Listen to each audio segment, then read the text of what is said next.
Lily, before I tell you what happened next, I have to warn you that there are going to be a lot of bleeped out words in this journal entry because your brother Roger swears like a sailor, as Mrs. Lake would say.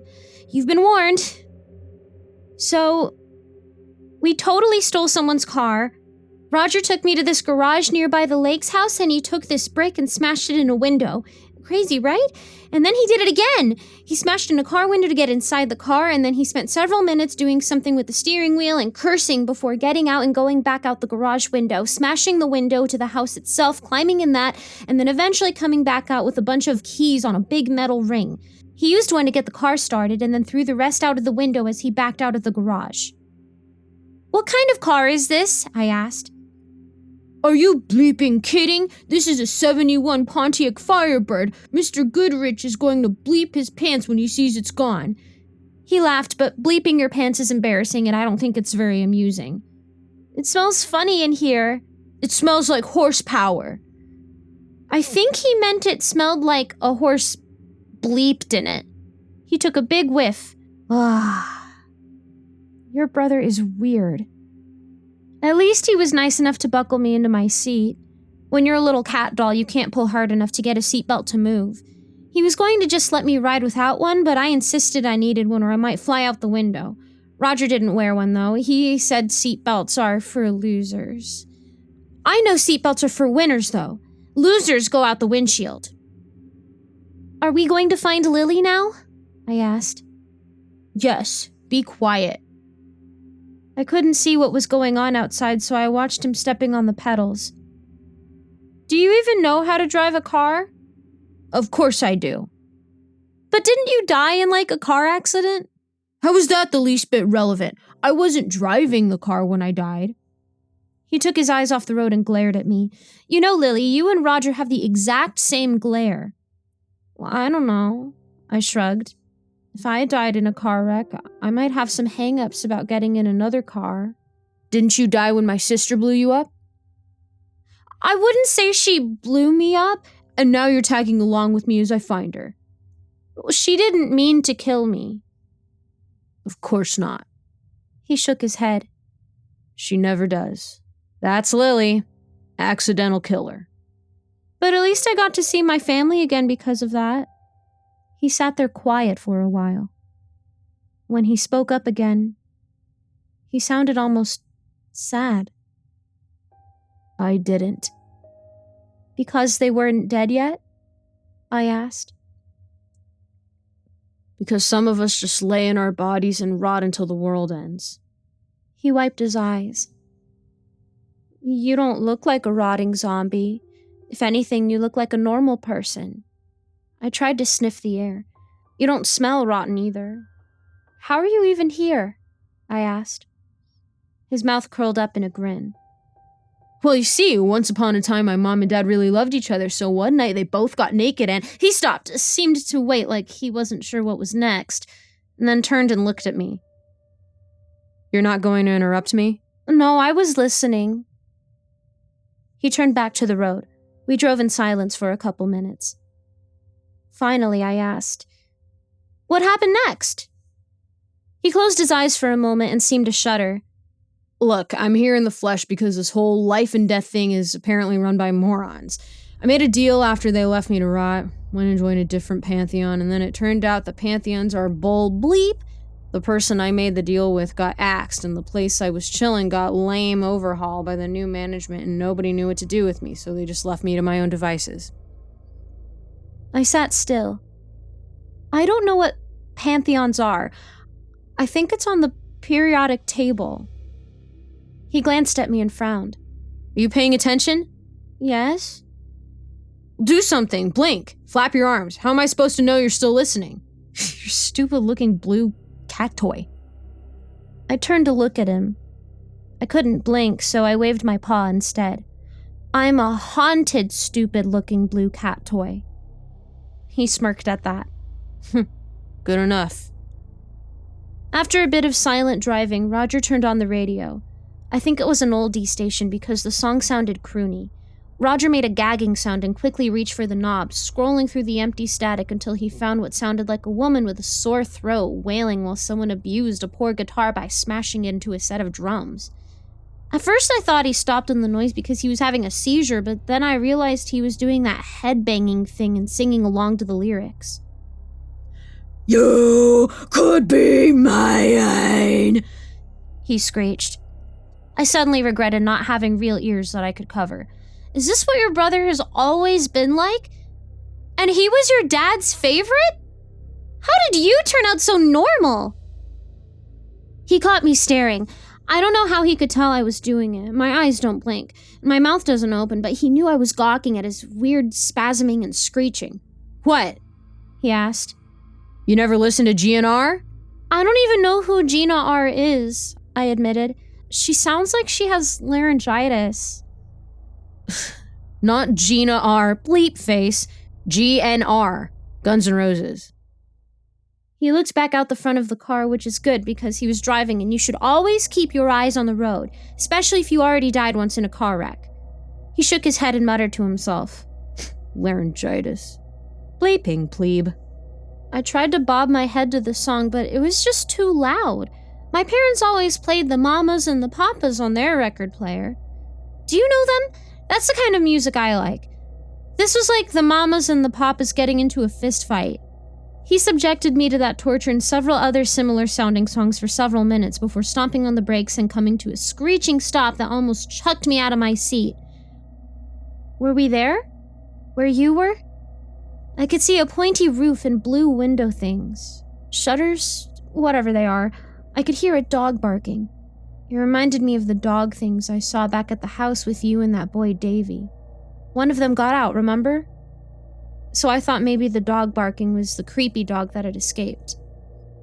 Are we there? I asked. The dog kept barking. Someone nearby yelled, "Shut up!" and the dog went quiet. Roger got out of the car and slammed the door shut, leaving me trapped in my seat.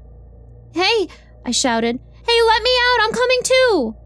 Holy bleep, I heard someone else say.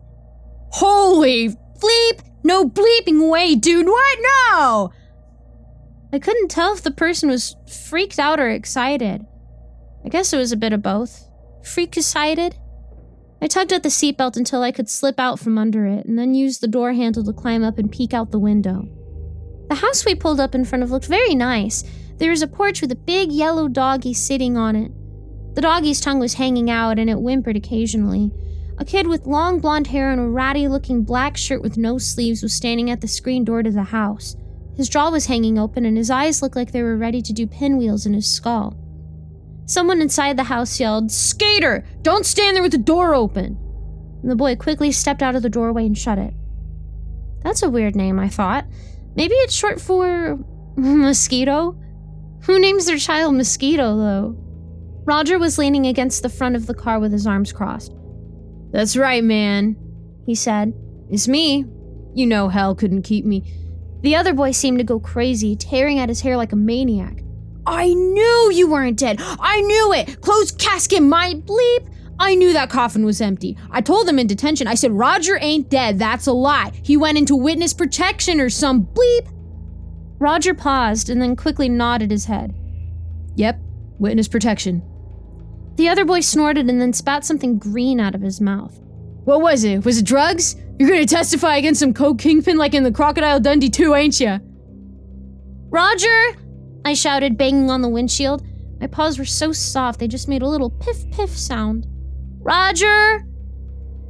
Roger either ignored me or didn't hear. Something like that. I cut a deal with some powerful people." Mosquito looked around the yard. "Are there any narcs watching? Does your, what's it called, handler know you're here?" "My handler? Nah, no one knows I'm here. Gotta keep it on the down low. Don't want the hitmen they hire to find me." Mosquito clenched his jaw and nodded but kept side-eyeing the neighborhood. "Is that what happened to your folks? I heard the whole house blew up. Man, that must have been bleeping gnarly. They were holding your parents hostage or some bleep. Nobody did nothing." Roger seemed to tense up at the mention of his folks. Yeah, that was them." Mosquito looked down at his shoes. "Sorry, man." He looked back up. "Hey, your little sister survived, though. I saw her at the library the other day. Not that I was, in the library." Roger sighed. I don't want to talk about her. I'm here because I need your help, Skeet. You need me? Mosquito's face lit up. Is it dangerous? Nah. Roger paused and seemed to reconsider the answer. I mean, yeah, real dangerous. Life or death, bleep. They looked at each other for a moment and then both laughed. I guess this was some sort of joke between them. I didn't get it. We really were dealing with life or death, bleep. In fact, we needed to get going and find Lilybird. Mosquito brushed his hair out of his eyes and then looked back at the screen door to his house. There was music, or something like it, coming out. It sounded a lot like the noise Roger had been blasting in the car. He turned back to Roger. I'm not gonna have to go into witness protection too, am I? For real, my mom can't be moved too easily. Roger shook his head. It's nothing like that, dude, trust me. I just need your help getting something only you can get. Mosquito gave him the side eye. Fireworks? No. Bootleg Sector Gaza tapes? Roger threw up his arms. Holy water, dude. I need, like, a jug of it. Mosquito threw his arms up in return. Oh! Wait, what? The bleep do you need holy water for? Roger walked over and put his arm around his friend. Let's just say I have to perform an exorcism. Mosquito stared off into space. He had a look about him that made me think he does this a lot. Man, my uncle's banned me from church property, you know? Roger pulled him into a semi-hug and then started grinding his knuckles into the top of Mosquito's head. I think they call it a noogie. It looked like it hurt a lot. Mosquito flailed his arms and screeched. Roger kept him in a headlock for almost a minute of noogie torture and then casually released him, letting Mosquito stumble away clutching his sore head. You gonna wimp out on me, man? Roger asked. I gave up my cover to see you because you're the only one I can come to. What happened to Blood Brothers? He held up his hand at Mosquito like a crossing guard telling you to stop. Mosquito stared at Roger's hand. I guess there was something on it I couldn't see from inside the car. After a moment, he puffed up his chest and held out his own hand. There was some kind of dark, jagged-looking scar on his palm. To the end of the world. This is all very dramatic, but can we please get going? I shouted, pounding on the windshield. I was about to poop stuffing. I was so anxious about getting back on the road and finding you, Lily. Thankfully, Roger and Mosquito started walking back toward the car, playfully punching each other. I don't understand why boys like to hit each other all the time. It just seems like you'd always be covered in bruises. As he approached, Mosquito spotted me in the window. What the bleep is that thing on your dashboard? It looks like that dog from Garfield bleeped a Smurf. He squinted at me. Holy bleep, dude, is that moving? I thought it was just a bobblehead. Roger opened the driver's side door. It's haunted. Mosquito stepped back. Is it dangerous? Is that what you need the holy water for? It's not like gonna bite me or anything like the fetish doll from the Trilogy of Terror, is it? Roger slid into the driver's seat and snorted. Does it look dangerous? Mosquito opened the door on my side of the car and looked at me. I looked back at him, tried to smile but couldn't, and then waved. Hello. He stared at me and twitched like someone who couldn't decide whether to sit down or run away. He smelled like gasoline a little. Gasoline and baby powder. I don't know, it was a weird smell, alright? He smelled weird. Those are the best two smells I could think of to describe it. Oh, and his jeans were all shredded around the knees. Get the bleep in, Skeeter, Roger said. He grabbed me around the waist and tossed me like a piece of trash into the back seat. No, it's not going to bite you. It was actually more dangerous when it was alive, if you can believe that. I was a little offended at being tossed like trash in the back seat, but it didn't hurt. It's weird. I have feeling in my little stuffed body like I could feel the seat beneath me as I landed on it, but it feels like falling on the floor, but you're wrapped entirely in bubble wrap, so it's just soft, no pain. Within no time, we were back on the road with Roger and Mosquito in the front seat screaming along to some band called Van Halen. I thought their name might be a reference to Van Helsing, a vampire hunter in the old black and white movie Dracula. During a brief station break, Mosquito turned around in his seat and looked at me. So what kind of demon is in this thing? He asked. He reached out, leaning all the way into the back seat and picking me up. He didn't have his seatbelt on, just like Roger, and that's really not safe. No demon, Roger said. He was chewing on a toothpick. I don't know where he got it from until I spotted them all over the floor of the front seat. I hope those ones got spilled after he picked one out to put in his mouth, but something told me he picked it up off the floor. I guess when you're dead, hygiene goes right out the window. I told you, he continued. It's haunted. There's a ghost in there. Mosquito turned me over and held me upside down. I squirmed in his hands, trying to get loose. Let me go! I yelled. He didn't seem to hear me. You're pissing her off, dude, Roger said. You'd better put her down. Mosquito grinned. It's a her? How can you tell?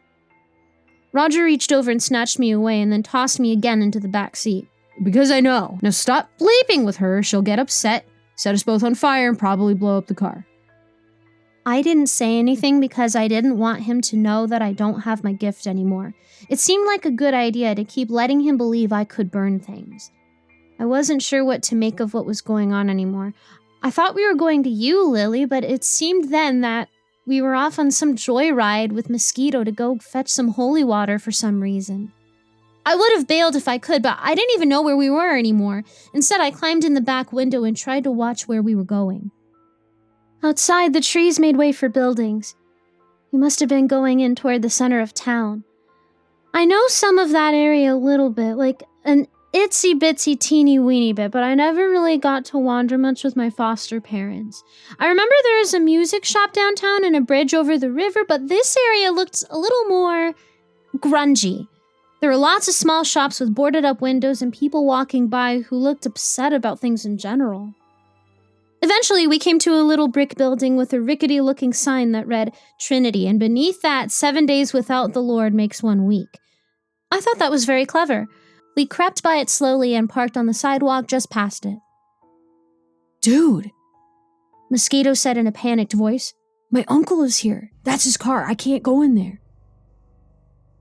Roger leaned around and grabbed a plastic jug that had been on the floor. I hadn't noticed it lying there. He glanced at me in the back window and made a gesture with his head, and I thought that meant, get over here. So I climbed down and fumbled across the uneven back seat until he could get a couple of his fingers near one of my arms and pinch it, picking me up with the jug. He handed the jug to Mosquito. Take this. Go wait on the other side of the doors. I'll get your uncle outside with a distraction, and while he's dealing with it, you just go in and get the water. Mosquito pushed the jug back at Roger. Why don't you just go in and get it yourself? I could see Roger's jaw clench up. I can't go inside, dude. Doors don't work like that for me. What does that mean? Mosquito scrunched up his face in confusion. I wondered the same thing. What did that mean? You gonna help me or you gonna play 20 questions, bleep head? Roger shoved the jug back at Mosquito. Just get by the door and be ready when you see your uncle come running out. Mosquito didn't ask what I was wondering, which was why would his uncle be running out of the church? He climbed out of the car, paused to look back at me and Roger, and then slicked his hair back behind his head, which I think he could only do because his hair was super greasy looking, and walked off down the sidewalk, doing this weird shuffle with his feet like he was trying to look cool but not stand out. Some guy in a hoodie walking past him looked back for a second and then turned away, shaking his head and rolling his eyes. All right, Roger said, squeezing me around the belly. We're going to those cars that are parked alongside the church, and then you do your thing and set the brown one on fire. Excuse me? I replied. I'm not burning people's cars. Do you want to help my sister out or not? How is this helping Lilybird? She's gone and gotten herself possessed, and we need the holy water to deal with her. We watched Mosquito go past the front steps of the little brick church. And don't call her Lilybird. It's weird. Mosquito disappeared around a corner and then peeked his head out in our direction. Okay, let's go. Roger climbed out of the car, still holding me. Don't move. Just do your fire starter thing when I tell you. Oh no. He really was expecting me to start a fire. And there I was, just a ghost in a stuffed cat with no special gifts. Maybe if I had my Barbie that you told me had the angel in it, I could, but I didn't. Even if I did at this point, the Barbie would be as big as me and I wouldn't be able to hold it because I got no fingers. Roger stuffed me up in his armpit and stuck his hands in his pockets. It was gross and damp up there and smelled like sweat. I wanted to gag, but I have no mouth, so I made a little whoop sounds, then just suffered through it. A minute later, to my relief, he pulled me out and held me up in front of him. We were standing between a bin marked Donate and an old-looking little brown car with a decal of a cross in the window. All right, little cat, set that bleep alight, Roger whispered loudly. I can't, I yelled. He squeezed me tight around the tummy. Just do it. I didn't know what to do. Roger might get pissed off if I didn't at least try to start a fire, so I just thought angry thoughts at that car. I hate you, car. You are a nasty shade of brown. Nothing happened.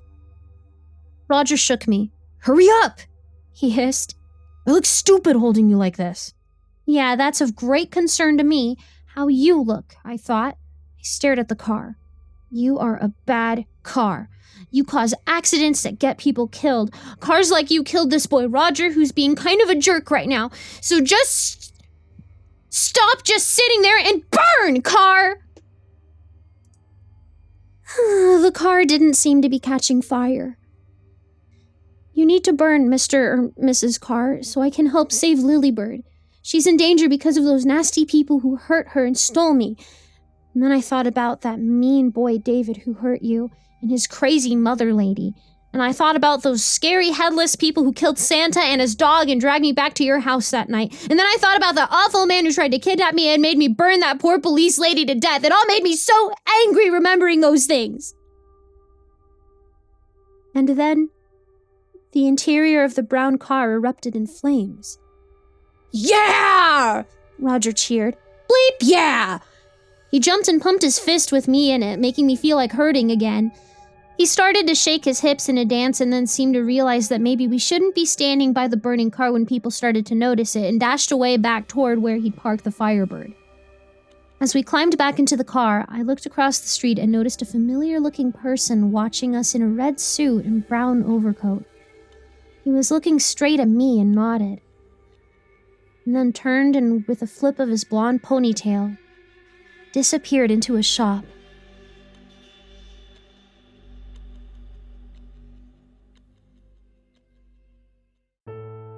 Hey there kids, it's me, MrCreepyPasta, and I just wanted to tell you thank you for watching tonight's video, or listening to tonight's episode of the podcast. And as always, I want to give a very big thank you to everybody who supports me on Patreon. If you scroll down to the description at the very bottom, you'll find a whole bunch of people there. Also, we've included this nice little scrolling thing because the number of people who support me on Patreon has gotten so big that I'm afraid it might actually max out the description. So we've included this here as the little scrolling text on the end screens. So everybody on that scrolling text, everybody I'm about to mention right now and mispronounce all of your names, and everybody who can donate even $1, thank you so much. A very big thank you to Jordan Alexander Sanchez, Stephanie Butler, Reaper61167, Bobby Karman, Tristan Pelton, Chance Burnett, Diana Kraus, Thicky McQuicky, SamaHigh, CrusaderChocobo, SpookyShel, Atomaurus, Grand Moth the Milky, Big Smoke 369, Captain Scurvy, SaltyIrishPoet, Estebean, Brayden Morris, Nate Kuhl, HorrorFan1212, Our Minute Second Time, Kyle Reznak, David Martin, Scare-ington the Unkempt, Robert Malcolm, Angelus, Spanky, Snoochie Boochie, Seclude, Lupita Galvin, That Creepy Chick, Tyler Fletcher, Merxenum, Red Shadow Cat, Xavier the Cheyenne, Demix, Sean Cadieu-baker, 6 Gay Rats in a Trenchcoat, Turtleman, Rob Like Sharp Things, Cryolinian, Xavier Graphius, Lord Life's Best, Goring Tramagasi, Maria Walker, Emily Mitchell, Crazy Kid, Mr. Marcus Blitz, Eka Limchok, Dirt Diver 030, Matt Bach, Voice of Sand, Coffee Zombie, Hidden Tiger, Shelly J, Jeremy H, Psychomel, Nana, Deleted Account, Melted Lake, Tali Sue, William King, Darth Miver, Michael Ortiz, Titanic Aries, Bardo Hawk 764, Lambda M98, Harley, Sashi Suzaku, Cronut 509, Kaylee Ambrose, Suji Campbell, Stricken, Freddy Krueger, Happy Birthday Jason Wilson, Lisa Cottrell, Caspian, Hades Nephew, Tater Chip, Acid System, Prozac and Pancake Appreciation Society, Benjamin Welverick, Cryptic Nightmares, Kiri the Sloth, Fester's Lampshade, Sky Harbor, Nico Kyle, Rafael Rodriguez, The Ginger Bros, Aaron Stormcrow, Daniel Polson, and Corey Kenshin. As always, thank you guys so much, because you guys help me do everything that I do here. You guys help pay authors for stories and commission stories and do everything that I can do to make this channel and make this podcast the best it could possibly be. So thank you all for supporting me here. And as always, everyone, sweet dreams.